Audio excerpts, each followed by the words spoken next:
کہ وہ کسی اور راستے سے بحری والے کنویں تک پہنچی تھی۔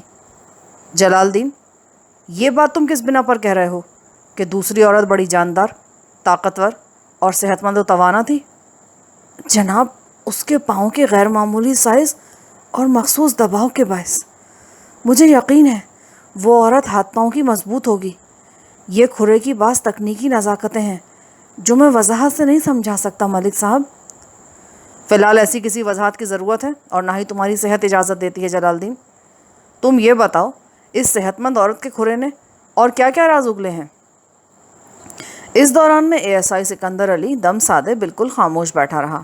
میں نے محسوس کیا کہ جلال الدین کے انکشافات نے اسے کسی گہری سوچ میں غرق کر دیا تھا۔ کھوجی بابا نے میرے استفسار کے جواب میں بتایا، میں نے تھوڑی کوشش اور محنت کے بعد اس عورت کا کھرا بھی پکڑ لیا تھا۔ وہ کھیتوں کے اندر سے ہوتے ہوئے جائے وقوع تک پہنچی تھی اور پھر اسی راستے سے واپس بھی گئی تھی۔ لیکن وہ کہاں سے چل کر جائے وقوع تک پہنچی تھی اور واپس کہاں گئی؟ وہ جہاں سے آئی تھی واپس وہیں پہنچی تھی، وہ پروسوک لہجے میں بولا۔ میں اس کے کھرے کا تعاقب کرتے ہوئے ایک ایسے گھر تک پہنچا جو مقتولہ کے گھر سے صرف 3 مکان کے فاصلے پر واقع ہے۔ تم قادر بخش کے گھر کی بات کر رہے ہو جلال الدین؟ میں نے سرسراتی آواز میں پوچھا۔ اسی لمحے سکندر علی کی جوشیلی آواز میری سماعت سے ٹکرائی۔ ملک صاحب، میں نے قادر بخش کی بیوی فریدہ کو بڑی باریک بینی سے دیکھا ہے۔ وہ باب جلالے کے بتائے ہوئے قد بت پر 16 آنے پوری اترتی ہے جناب، بڑے بڑے ہاتھ پاؤں، صحت مند اور توانا جسم۔ میں بھی کل اسی نتیجے پر پہنچا تھا ملک صاحب، جلال الدین نے دھیمے لہجے میں کہا، اور اسی بات نے مجھے الجھا دیا تھا، اور میں چاہتا تھا کہ آپ کی خدمت میں کوئی حتمی رپورٹ پیش کرنے سے پہلے میں ایک مرتبہ پھر کھرے کا جائزہ لے لوں، پر بارش نے سب کچھ ختم کر دیا۔ جلال الدین نے متوقع قاتل عورت کی آمد و شد کا جو روٹ بتایا تھا وہ وہی کھیتوں کا راستہ تھا جہاں سے حوالدار نبی جان کو وہ رسی ملی تھی، جس کے بارے میں میرا خیال یہ تھا کہ آبدہ کو موت کے گھاٹ اتارنے کے لیے اس رسی سے اس کے گلے میں پھندا ڈالا گیا تھا۔ جلال الدین، گزشتہ رات والی بارش کی شرارت پر افسوس کرنے کی ضرورت نہیں۔ قدرت کے ہر کام میں کوئی نہ کوئی مصلحت چھپی ہوتی ہے۔ ویسے تم نے اتنی کارگزاری دکھا دی ہے کہ میں بآسانی قاتل تک پہنچ جاؤں گا۔ تم مکمل آرام کرو، ذہن کو تھکانے کی ضرورت نہیں، میرا کام ہو گیا ہے۔ وہ تشکر آمیز فخریہ نظر سے مجھے دیکھنے لگا۔ جلال الدین اپنے بیٹے اور بہو کے ساتھ رہتا تھا جن کے 4 بچے بھی تھے۔ میں نے اس کے بیٹے کو خصوصی ہدایت کی کہ وہ باپ کا بہت زیادہ خیال رکھے۔ پھر میں سکندر علی کے ہمراہ اس کے گھر سے نکل آیا۔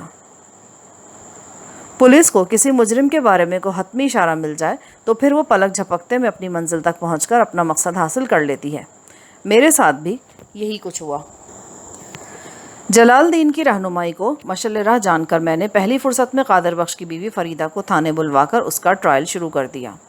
فریدہ کوئی عادی مجرم نہیں تھی اور نہ ہی اس کا پھلن دیوی جیسا کوئی دل گردہ تھا، لہٰذا اس نے ایک آدھ تفتیشی فارمولے کی تاب نہ لاتے ہوئے اپنے جرم کا اقرار کر لیا۔ اس نے قتل اپنے گھر اور اپنے گھر والے کو بچانے کے لیے کیا تھا، جبھی اس نے واردات کے لیے ایک ایسی رات کا انتخاب کیا جب قادر بخش گھر پر موجود نہ ہوتا کہ اس قتل کے حوالے سے اس پر کسی کا شک نہ جائے۔ اقبال جرم کرتے ہوئے فریدہ نے مجھے بتایا کہ وہ قادر بخش اور آبدہ کے چکر سے واقف ہو گئی تھی، لیکن اس سلسلے میں جب اس نے اپنے شوہر سے بات کی تو وہ صاف مکر گیا، پر وہ اچھی طرح جان چکی تھی کہ قادر بخش اور آبدہ چھپ چھپ کر ایک دوسرے سے ملتے ہیں۔ اس نے کوشش کر کے یہ پتہ بھی چلا لیا کہ وہ اندھیری رات کا فائدہ اٹھا کر بحری والے کنویں پر ملاقات کرتے ہیں۔ جب اسے شوہر ہاتھ سے نکلتا ہوا اور گھر برباد ہوتا دکھائی دیا تو اس نے ایک انتہائی قدم اٹھانے کا فیصلہ کر لیا۔ شادی کو 8 سال گزر جانے کے باوجود بھی اس کی گود ہری نہیں ہوئی تھی، اس لحاظ سے اس کی پوزیشن خاصی کمزور اور نازک تھی۔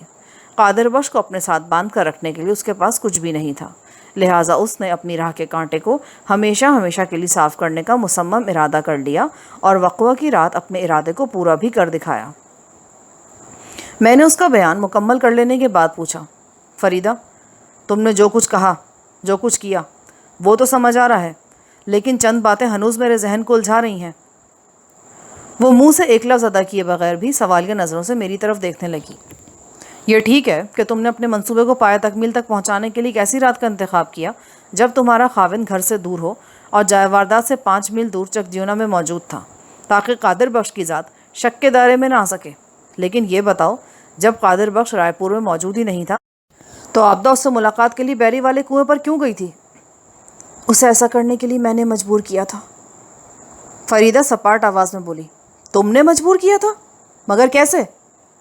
میں ان کی ملاقات کے طریقہ کار سے واقف ہو گئی تھی جی۔ انہوں نے آپس میں مشورہ کر کے چند اشارے طے کر لیے تھے۔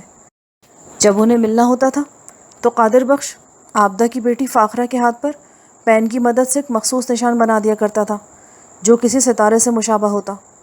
عابدہ فاخرہ کا ہاتھ دیکھ کر سمجھ جاتی کہ آج رات جب پورا قصبہ گہری نیند کے مزے لوٹ رہا ہوگا تو اسے قادر بخش سے ملنے کے لیے بیری والے کنویں پر جانا ہے، اور وہ وہاں پہنچ جاتی تھی۔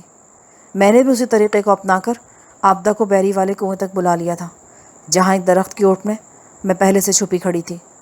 پھر رسی نے میرا کام آسان کر دیا۔ وہ میری گرفت میں بہت تڑپی، بہت پھڑکی، لیکن میں نے رسی کے پھندے میں ذرا کمزوری نہیں آنے دی، اور جب تک وہ اس دنیا سے اس دنیا میں نہیں پہنچ گئی میں نے رسی کو کس کر تھامے رکھا۔ لمحے بھر کو وہ چپ ہوئی اور ایک آسودہ سانس خارج کی، پھر بڑی صفاقی سے بولی، میں نے عابدہ کی لاش کو بیری والے کنویں کے پاس چھوڑا، رسی کو کھیتوں کی طرف اچھال دیا اور اطمینان سے چلتے ہوئے گھر آ گئی۔ مجھے پکا یقین تھا کہ میری یہ حرکت کسی کی نظر میں نہیں آئے گی، لیکن اس مردود کھوجی نے میری ساری محنت پہ پانی پھیر دیا۔ بات کے اختتام پر فریدہ کے چہرے اور آنکھوں میں کچھ اس قسم کے تاثرات ابھر آئے جیسے اس نے کسی نہایت ہی تلخ شے کو بے خیالی میں دانتوں میں دبا لیا ہو۔ کیا عابدہ کو یہ بات نہیں پتہ تھی کہ قادر بخش دوپہر کو ہی گاؤں سے نکل گیا تھا؟ میرا خیال ہے وہ قادر بخش کی روانگی سے واقف نہیں تھی۔ اگر اسے پتہ ہوتا کہ قادر بخش چک جیونا گیا ہوا ہے تو وہ کبھی بھی کنویں کا رخ نہ کرتی۔ لیکن تمہاری یہ چال بہت ہی خطرناک بھی ثابت ہو سکتی تھی۔ اگر عابدہ کو قادر بخش نے اپنے پروگرام سے آگاہ کر دیا ہوتا تو پلک جھپکتے میں تمہاری چوری پکڑی جا سکتی تھی، یعنی تمہاری یہ اندھی چال بری طرح ناکام ہو جاتی۔ میں جانتی ہوں تھانے دار صاحب، اور یہ نقطہ میرے ذہن میں بھی تھا، لیکن کہیں نہ کہیں تو کسی کمزوری کو بھی ساتھ رکھ کر چلنا پڑتا ہے نا، اور یہ میری خوش قسمتی تھی کہ میری کمزوری عابدہ کی نظر سے نہیں گزری، اور یہ تمہاری بدقسمتی تھی کہ تمہارا کھرا کھوجی کی نظر سے چپک کر رہ گیا، اور یہی تمہاری گرفتاری اور تباہی کا باعث بنا۔ جلال الدین کے ذکر پر فریدہ نے ایک مرتبہ پھر برا سا منہ بنایا اور دوسری طرف دیکھنے لگی۔ میں نے اسے اس کے حال پر چھوڑتے ہوئے حوالات میں بند کر دیا۔ اگلے روز سرکاری اسپتال سے عابدہ کی پوسٹ مارٹم شدہ لاش تھانے پہنچ گئی۔ اسی روز دوپہر کے وقت قادر بخش بھی چک جیونا سے واپس آ گیا۔ یہ کیسا سما ہوگا اس کے بارے میں آپ کو کچھ نہیں بتاؤں گا۔ آپ اپنی عقل اور سمجھ بوجھ کے مطابق خود ہی اندازے لگانے کی کوشش کریں۔ میں تو ان لمحات میں صرف اور صرف مشتاق کے بارے میں سوچ رہا تھا، وہ مشتاق جو اپنی بیوی بچوں کی خوشحالی اور ان کے تابناک مستقبل کی خاطر رات دن پردیس کی سختیاں برداشت کرتا رہا، اور اس کی بیوی یہاں برائی کی راہ پر گامزن تھی۔ اس کا شوہر 3 سال سے اس کے پاس نہیں تھا، لیکن اس کا مطلب یہ تو نہیں تھا کہ وہ اپنے بے لگام جذبات کی تسکین کے لیے ایک کمزور بیساکھی کا سہارا لے لے۔ یہ احسان فراموشی اور کمظرفی کی بڑی افسوسناک مثال تھی۔ جو لوگ زندگی کی شاہراہ پر اپنی ٹانگیں سلامت ہونے کے باوجود بھی کسی بیساکھی کے سہارے دوڑنے کی کوشش کرتے ہیں، ایک دن انہیں عابدہ کی طرح ہی منہ کے بل زمین پر گرنا پڑتا ہے۔ تحریر حسام بٹ۔ یہاں پر اس کہانی کا اختتام ہوتا ہے۔ کامنٹس کر کے ہمیں اپنی رائے سے آگاہ کریں کہ آپ کو یہ کہانی کیسی لگی۔ انشاءاللہ آپ سے پھر کسی کتاب میں ملاقات ہوگی۔ اپنا خیال رکھیں۔ اللہ حافظ۔